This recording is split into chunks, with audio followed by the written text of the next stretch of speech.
자, 후쿠시마 원전 사고 이후에 일본 수입 식품 3,263톤에서 방사능이 검출됐다라고 하는 자료가 나왔습니다. 이 자료에 빠진 점은 그 검출된 식품을 어떻게 했느냐, 그리고 그 검출된 식품의 방사선 선량이 어느 정도였냐라는 부분이 정말 놀랍게도 언론 기사에 빠져 있습니다. 기사 한번 확인해 보겠습니다. 네, 후쿠시마 원전 사고가 발생한 직후인 2011년부터 2013년까지 3년간 총 306건, 3,186톤의 식품에서 집중적으로 방사능이 검출됐는데요. 특히 매년 일본산 가공식품에서도 방사능이 검출되고 있어서 이제 좀 심각합니다. 이게요, 360건, 359건이면 거의 이 1년에 30건이에요. 그럼 한 달에 3건이란 얘기예요. 근데 이마만큼이 이 누적돼서 나왔는데 여기에 중요한 건 이거는 검사를 샘플 안에서 나온 게 이 거잖아요. 정도 수준인 건데 이게 문제가 돼서 추적 조사를 했다든지 개선을 위해 갖고 나중에 추후 보강 조사를 했다든지 이런 내용이 전혀 없죠? 일단. 그래서 가장 먼저 물어보고 싶은 게 그거야. 그러면 그렇게 오염된 식품을 수출입했던 회사나 그에 대한 화주에 대한 어떠한 조치를 취했냐는 거지. 없어. 없어. 그래서 그 식품에 대해서 이 방사능이 나온 거를 샘플 검사했어. 네. 그럼 이제 전체 제품이 있을 거 아니에요? 그 제품에 대해서 반송을 처리했어? 아니면 소각을 했어? 뭐 어떻게 했어? 없어. 적발은 했으나 설마 통과시켜서 그냥 팔아먹은 거야? 뭐 검출되면 수입 안 된다고 하는데 근데 계속 이게 늘어나는데 이걸 다 수입 안 한다고? 그래서 매번 이렇게 찾아냈는데도 불구하고 아직도 매년 수입이 늘고 있다고? 그럼 업자가 이름만 바꿔서 넣기만 하면 걸리면 걸려서 미안합니다. 그러고 딴 이름으로 또 받아주는 거야? 그리고 이게 세종만 방사능 검사인데 세슘 맞아요. 134, 세슘 137, 아이오딘 131 요 세 종만 검사하고 그 일본이 말한 원래는 뭐 100몇 가지였나? 근데 뭐 60 몇 가지로 낮췄다가 또 30가지로 다시 낮췄잖아요. 최소한 일본도 없어. 30가지라면 우리도 해야 될 거 아니야? 없어. 우리는 확인할 방법도 없어.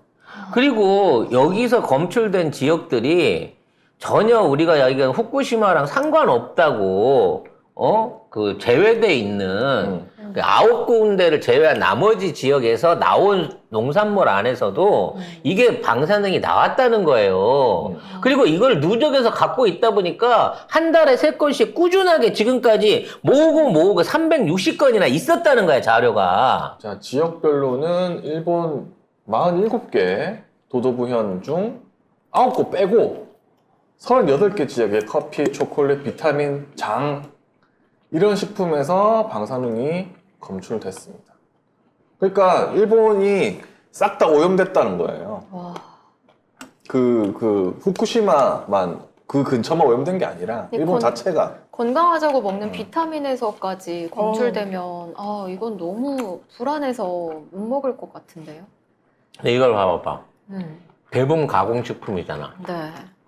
그리고 매우 안전한 공업시설 안에서 그만 좀 드세요, 진짜. 이제 맛있긴 맛있는데 우리 시청자분들을 위해 뺏어 네, 정말. 압수하겠습니다.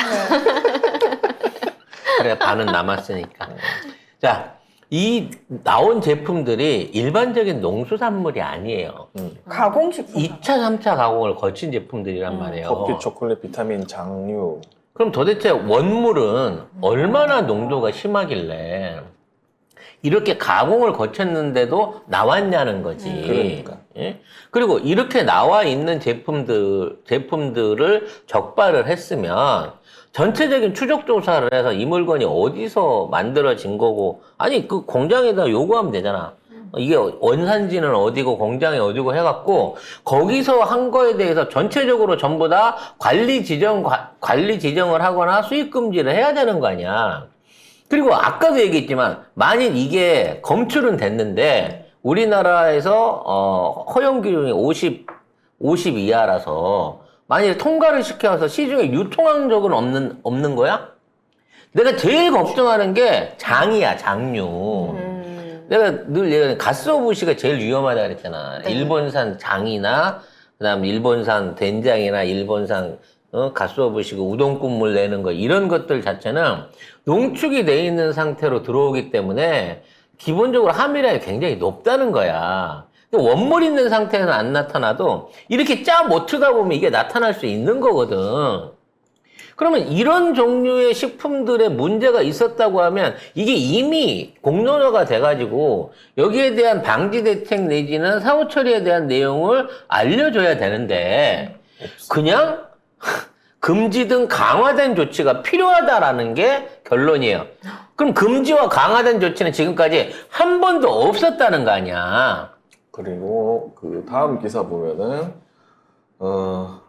그 초콜릿 가장 여러 차례 검출된 제품이 초콜릿이었습니다. 세슘이 이제 가장 많이 검출된 게 초콜릿인데요. 이 세슘 검출 이력이 있는 제품이 지난 2012년과 2013년에 주로 수입이 됐는데 같은 제조업체에서 생산된 제품이었습니다. 그러니까 한 번 걸렸는데 그 업체에 또 걸린 거죠. 그리고 두 번째가 녹차류였고 그 다음에 횟감용으로 수입한 냉동 방어, 훈제 방어, 그 다음에 가다랑어 추출물, 가스오부시, 그 다음에 뭐 냉동 방어는 사실은 원재료가 100% 수산물이라 가지고 이게 사실상 수산물이거든요. 근데 냉동했다고 해서 이게 가공품이야? 이게 무슨 말이에요 이게? 냉동 과정이 가공이니까 가공품일 수 있지. 일본식 된장도 세슘 나왔고. 근데 이 초콜릿류에서 나왔다고 하잖아요. 네. 그러면 이제 과자 회사에서 나온 거고 같은 회사에서 나온 거라는 얘기잖아. 근데 진짜 몇 년 전부터 우리나라에 그렇게 세계 과자 뭐 할인점 이게 많이 생기잖아. 거기가 들어가면 60, 70%가 일본산이에요. 일본어로 많이 써 있더라고요. 근데 대부분 일본산이 그렇게 들어와가지고 국내에서 초저가로 유통이 되는데 그럼 일본 애들은 이렇게까지 싸게 이거를 왜 수출해갖고 우리나라한테 줬을까라는 부분을 생각해 봤을 때 내부에서 아마 검사에 걸려서 내부 그렇지. 유통이 안 되는 것들을 밖으로 빼돌렸겠죠. 내부적으로 얘네들은 알고 있었던 거지. 이 사탕 자체가, 이 초콜릿 자체가 방사선이 나온다고 하는 거를. 근데 이걸 갖다가 수출한다는 명목으로 쓰레기 떠넘기듯이 우리한테 떠넘긴 거고 그걸 갖고 와갖고 우리는 싸다 그러면서 사먹고 있는 거죠. 그래서 저는 그 과자점에 한 번도 가본 적이 없습니다. 아니 근데 생산지가 도쿄예요. 여기 봐. 아니 플레인 초콜릿, 그러니까 원료가 오염이 도쿄. 됐는데 도쿄에서 가공한다고 만든들 뭔 의미가 한들 있을까요? 뭔 의미가 있겠냐고. 그럼 도쿄 자체가 다 그게 아니고 원료를 거기서 가져와가지고 가져온다고? 도쿄에서 만들면은 그리고 오히려 도쿄가 도심지 같은 경우에는 방사성 피폭률이 더 높은 지역들이 있다는 거 아니에요. 공원이나 어떤 도심 공원이나 특히 어린이 놀이터 같은데 쉽게 말해서 비가 내렸는데 흘러나가지 않고 고여 있을 수 있는 이런 지역 쪽은 비가 내릴 때마다 계속 방사능비가 누적돼 갖고 방사능 수치가 더 올라간대요. 그래서 오히려 도심공원이 제일 위험하다는 거야. 일본 같은 경우에는. 근데 이걸 다 반송했다고 하거든요. 근데 이게 걸린 것만 반송한 그렇지. 거잖아. 수입돼 있는 샘플에 걸렸던 그 부분만 반송을 한 거야. 그럼 반송 받았어. 그래서 대충 털어놔서 다른 거랑 섞어갖고 또 집어넣어. 통과되면 또 가는 거 아니야. 만일 그 새끼 이 말해도 되지. 일본 새끼들이니까. 아니야. 만일 그 새끼들이 그걸 보내갖고 이 정권에서 일본 더 안 돼. 더 안 돼? 더 안 될 것 같아. 이 얘기하면 바로 더 싫어할 것 되는 같아. 거야? 그럼 더 해야지. 이 일본 업체 새끼가 만일에 그걸 갖다가 폐기할 요량이었으면 이 돈 내고 그거를 도로 일본으로 싣고 갔겠냐고. 여기서 그냥 소각을 하거나 폐기를 하라고 폐기체라는 게 싸게 맥히지. 실어 갔다는 얘기는 딴 데다 또 실어 보냈다는 얘기야. 결과적으로 이것들이 돈을 벌라는 목적이 아니라 우리 어린이들이나 우리 국민들을 병들게 하려고 이런 짓거리를 한다고밖에 생각할 수가 없잖아. 그러면 그 와중에 유통마진 좀 벌겠다고 이것들 사가지고 전국에다가 없어내고 이런 거 가게 하고 있는 사람들은 이거 도대체 한국 사람이야, 일본 사람인 거야. 그냥 싸니까 하는 거겠죠, 그 사람들은. 싸니까 많이 남으니까. 아, 나도 그래서 지금 참 후회가 되는 게 가공품은 괜찮겠지. 특히 초콜릿이나 제가 사실은 젤리를 그렇게 좋아하거든요. 아, 그래서 초콜릿이나 젤리 이런 것들을 좋아하기 때문에 가끔 산 기억이 나요. 그 말랑말랑한 거 과일 모양으로 된 거 그런 것들. 일본어 써져 있는 거? 일본어 써져 있는 아이고. 거. 워낙 우리 거보다 싸니까 마이봄이 비슷하게 생긴 것도 있고 과일 모양으로 생긴 것도 있고 하는데 이게 사실 따져놓고 보니까 이게 내가 미친 짓을 한 거지. 근데 이게 다 10여 년 전인 거잖아요. 그게 계속 누적돼 와 있는 거야, 지금까지. 예, 지금 우리가 잘 몰라서 그렇지, 우리 국민 건강이 위협받고 있는 게 일본의 어떤 직접적인 영향이 아니라 이런 식으로 일본에서 유입되고 있는 수입 식품을 통해 가지고 진짜 잘 추적 조사가 안 돼서 그렇지, 진짜 막강한 피해를 봤을 가능성도 있겠다 싶은 거예요. 근데 이렇게 일본 가공식품에 부르르 떠는 사람들이 또 일본 여행을 겁나 가, 현지로. 아직도 그렇게 겁나 가고 있고. 아, 요새 많이 가더라고요. 일본 진짜 엄청 많이. 많이 가요. 가서 깜짝- 기념품 사와서 주변에 나눠주고. 그런 짓 하지 말라고! 받기 싫다고! 정말 아주. 예. 아무튼. 참. 근데 더 걱정되는 건 어린아이를 데리고 일본 여행 가시는 분들. 아이들이 그렇게 그 일본 여행을 좋아한대요. 그러니까 애들 유튜버나 사이트 같은 데다가 막 온갖 그 캐릭터 이벤트부터 시작해가지고 일본 게 아이들이 혹할 수 있는 컨텐츠들을 해가지고 그것들을 또 실어 날르는 사람들이 많다는 거야.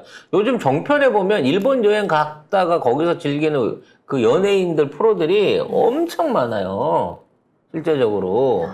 근데 그것도 뭐 의도된 건가 싶은 생각이 든다는 거지.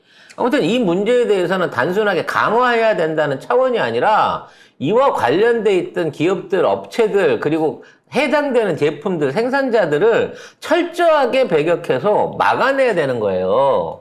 근데 이런 와중에 우리나라 그 식품안전부 장관이라는 놈은 일본 식품으로 인해 우리 식탁에 방사능 오염이 될 일은 절대 없다고 확신한다라고 오늘 나와가지고 발표를 하더라고.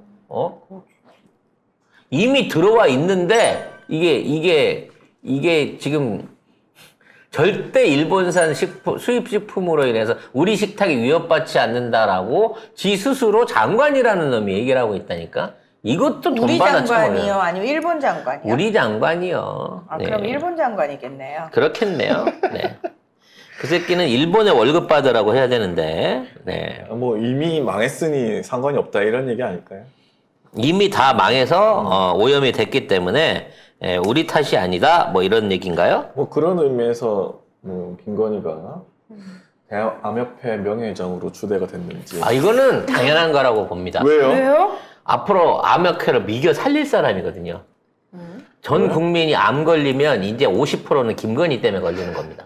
이미 지금 죽었는데 네. 지금 이미 돌겠는데. 아니, 이미 화병이 났는데 스트레스 너무 받는데. 이걸로 인해 갖고 암 발생률이 막 높아질 거예요. 더. 네, 그래서 지금도 장난인데. 암 관련된 협회 회원들을 미겨 살릴 사람입니다, 이 사람이. 아니, 근데 어떻게 명예회장으로 이걸 추대를 하지? 아니, 이게 뭐지? 이희호, 권양숙, 뭐 김윤옥 이런 그 역대 영부인들이 이걸 됐던 거는 이분들이 이제 소아암 환자부터 시작해갖고 이제 암 환자들에 대한 케어와 지원을 늘리기 위한 뭐 그런 류의 그 어떤 홍보대사 역의 명예회장이었단 말이에요.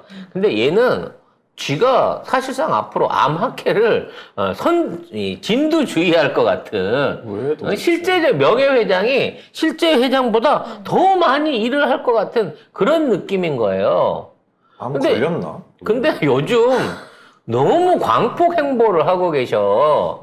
제주도부터 서울까지 온갖 민생과 관련된 단체들을 다 돌아다니면서 아주 그냥 이 정도면 진짜 대선 출마하고 있는 사람의 행보가 아닐까 싶을 정도로 어마어마한 행보들을 하고 있고요. 그 사진들이 계속해서 올라오고 있어요. 대통령실에.